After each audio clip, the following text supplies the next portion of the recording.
মা পেয়েছে বলেই সুন্দর হয়ে গেছে।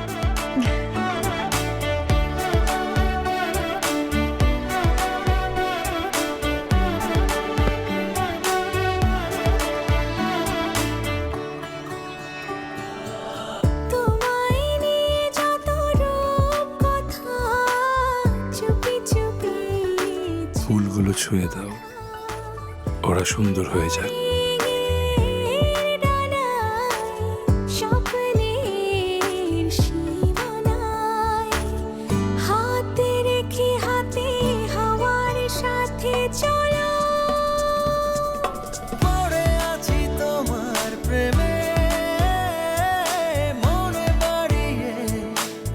আমি কি তোমার রূপকথার রাজকুমার হতে পেরেছি?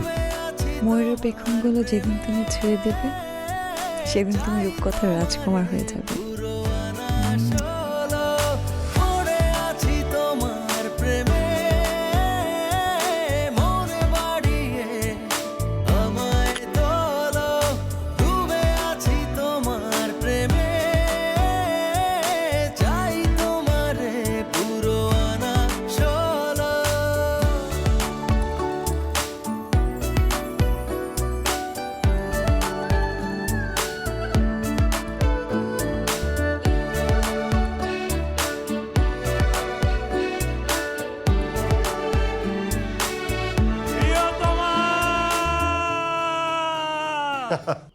হ্যাঁ